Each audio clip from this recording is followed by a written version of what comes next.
Good morning everyone. అందరూ exercise చేయండి. 2020 2050 అంటే 2050 వరకు ఆల్మోస్ట్ అందరికీ ఇంటింటికి ఒక క్యాన్సర్ పేషెంట్ ఉంటారు.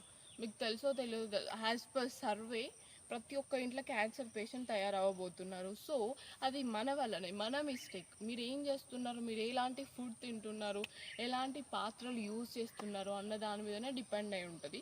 ప్లాస్టిక్ చాలా ప్రతి ఒక్క ఇంట్లో కనిపించేది మ్యాక్సిమం ప్లాస్టిక్ డబ్బాలు, ప్లాస్టిక్, అన్నీ ప్లాస్టిక్ ప్లాస్టిక్ ప్లాస్టిక్. ఓకే, వాడే అంతనే వాడాలి.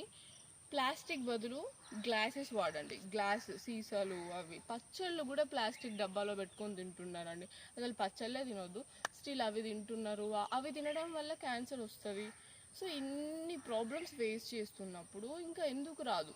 ఇంకో 25 ఇయర్స్లో అందరి ఇంట్లో క్యాన్సర్ పేషెంట్ ఒక్కొక్కరు ఉంటారు. సో మీరు ఏంటనంటే అల్యూమినియం బదులు మన స్టీల్ పాత్రలు యూజ్ చేయండి. మరి స్టీల్ పాత్రలు మాకు దొరకవు, అది కాస్ట్లీ ఉంటానని అంటే మీరు ఒక్కరోజు ఎర్న్ చేసే మనీ, మీరు ఏదైతే ఎర్న్ చేస్తున్నారో అది మీ తిండి కోసం, మీరు బ్రతకడం కోసమే కదా. దాన్ని నువ్వు జస్ట్ బీర్ తాగితే జస్ట్ నార్మల్ అయిపోతాయి. బాయ్స్ అయినా గర్ల్స్ అయినా, మన మేకప్ సామాన్ ఇవంతా అవన్నీ ఒక్క అసెట్ పక్కన పెడితే మనకి ఇంత మంచి క్వాలిటీ వస్తుంది కదా. దీని మీద ఎందుకు ఫోకస్ చేయాలి? అందరికీ హెల్త్ మీద ఒక అవగాహన అనేది కంపల్సరీ రావాలి.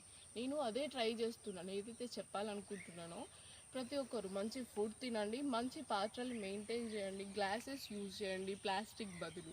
ఓకే, నా ఇంటెన్షన్ మీకు అర్థమైంది అనుకుంటున్నాను. Thank you for watching and follow for more. Thank you, bye bye.